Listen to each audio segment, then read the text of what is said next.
Cocotier sera cassé. Cocotier sera cassé. Mais avant de casser Cocotier, au niveau du foyer de charité, la route qui rentre là, à gauche, venant Bessieux, il y a un raccourci, c'était une route qui sort derrière la mairie. La zone là, c'est une zone qui avait déjà été indemnisée. Indemnisée. Est-ce que vous comprenez? Donc, on va venir casser après avoir indemnisé Cocotier. Parce qu'ils savent que s'ils viennent casser Cocotier sans donner l'argent, c'est la guérilla. Je vous dis la vérité, peuple gabonais. C'est la guérilla. C'est la guérilla. Comme au niveau du Sénat, là où on a construit le Sénat, là, les populations de Cocotier étaient là.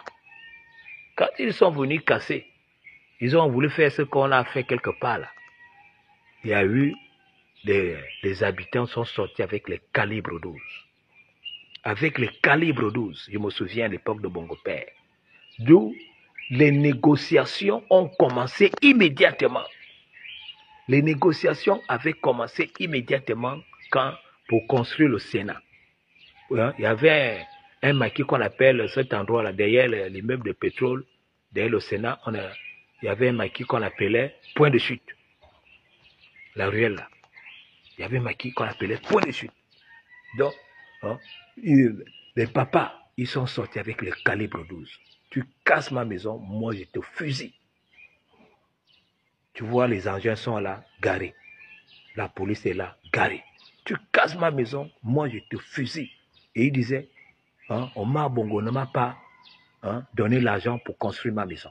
J'ai construit ma maison avec la sueur de mon front, fonctionnaire de l'État gabonais. L'État gabonais ne m'a pas aidé à construire ma maison, que vous allez venir casser gratuitement sans rien donner. Est-ce que vous voyez? Cocotier, je ne sais pas si c'est les Kobolo qui leur font ça. Je ne sais pas. Un peuple gabonais. Est-ce que c'est bon de prendre le mandé? Est-ce que c'est bon de prendre les Kobolo? Est-ce que c'est bon de prendre le chanvre indien, mélanger avec le vin rouge, la liqueur, les bières, pour être courageux comme les hommes de Cocotier? C'est-à-dire, peuple gabonais, on a cassé boulevard, ils n'ont rien reçu. Mais on va casser Cocotier. Cocotier a reçu quand même l'endroit où on va casser. Est-ce que vous comprenez? Voilà, on ne peut pas venir casser la maison de quelqu'un. La personne a souffert durant des décennies pour investir. Et on casse sa maison et la personne recommence à zéro. Et c'est pourquoi c'est un meurtre. Moi, je vous dis la vérité. Derrière l'Assemblée, une femme est morte. Et une femme est morte par crise cardiaque. Quand on a commencé à casser sa maison, elle est morte. Parce qu'elle voit tout le fruit de son travail parti en vain, parti inutilement, sans pourtant être indemnisé. Et moi, je dirais que ce n'est pas bien. Pour ceux qui encouragent, moi, je n'encourage pas. La politique commence d'abord dans le social. C'est dans le social. Ce n'est pas bon de casser les maisons des gens. Ceux qui sont en train de casser ces maisons-là, s'ils étaient à leur tour, à leur tour, s'ils étaient à cette place-là, que c'est leur maison qu'on cassait, que leurs enfants sont dehors, que leurs enfants dorment dans les caniveaux, que leurs enfants dorment dans les caniveaux, dorment à belle étoile, à ciel ouvert, moi je dirais que ce n'est pas bien. Ce que l'État gabonais est en train de faire là, je ne suis pas d'accord. Moi, je ne suis pas d'accord. Je ne suis pas d'accord. Moi, je n'aime pas qu'on casse les maisons des pauvres populations. Les gens ont travaillé dans leur vie. Si l'État est incapable de loger les populations, maintenant, pourquoi l'État vient maintenant casser leurs maisons? Ali Bongo était venu. Il a dit qu'il va construire 5000 logements par an. Lui-même, il avait dit ça. Parce qu'ils sont comme ça. Ils parlent bien parce qu'ils veulent être votés. Il disait qu'il va construire 5000 logements par an. Hein? Et quand il a été élu, quand il a pris le pouvoir, il n'a même pas réalisé, rien réalisé. La nouvelle République arrive. Même pas construire les logements pour les populations. Mais la nouvelle République vient casser les maisons des populations. Ça, c'est pas une bonne politique, ça. Moi, je ne soutiens pas ce genre de politique. La politique qui remet les gens à zéro, à recommencer à zéro. Moi, je ne soutiens pas ce genre de politique. Ça, c'est quelle politique, ça?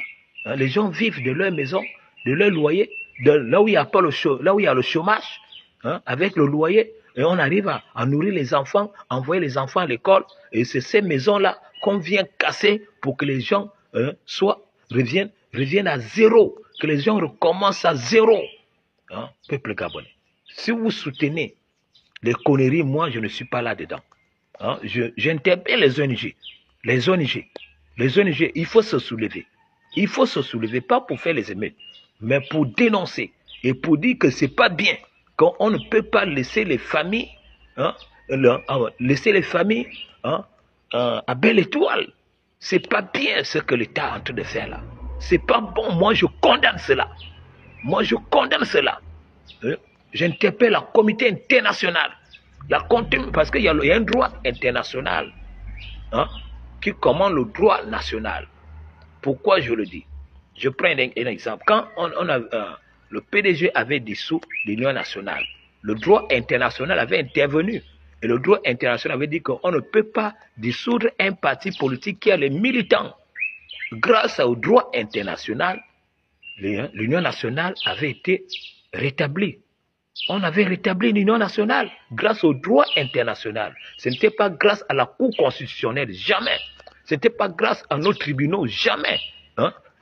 La Cour constitutionnelle et nos tribunaux ont empiété le droit. Voilà, c'est pourquoi j'interpelle ici la communauté internationale que ce qui se passe au Gabon n'est pas tout à fait normal. On ne peut pas casser les maisons des gens sans les loger.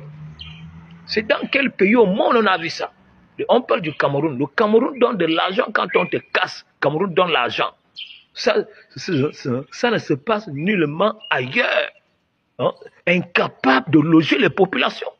Incapable de construire les logements pour les populations. Le peu que le peuple possède, c'est ce que vous venez détruire. Ça, c'est quelle politique? Ça, c'est quelle politique? Moi, je dis que c'est pas normal. Moi, je dénonce. Moi, je ne soutiens pas les bêtises. Je ne soutiens pas le désordre. Moi, le désordre, moi, je ne soutiens pas. Ça, c'est du désordre. Quelqu'un mène sa vie en ordre et vous venez mettre le désordre dans sa vie. On va voir les gens dormir à ciel ouvert, au gymnase. On va voir les gens dormir au marché.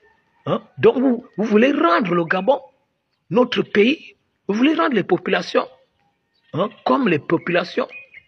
D'ailleurs, les gens qui dorment sur les trottoirs, pourtant, nous sommes à 2 millions d'habitants. 2 millions d'habitants ne font même pas la population de Douala. Est-ce que vous comprenez? 2 millions d'habitants ne font même pas la population de Douala. Et c'est leur maison que vous cassez.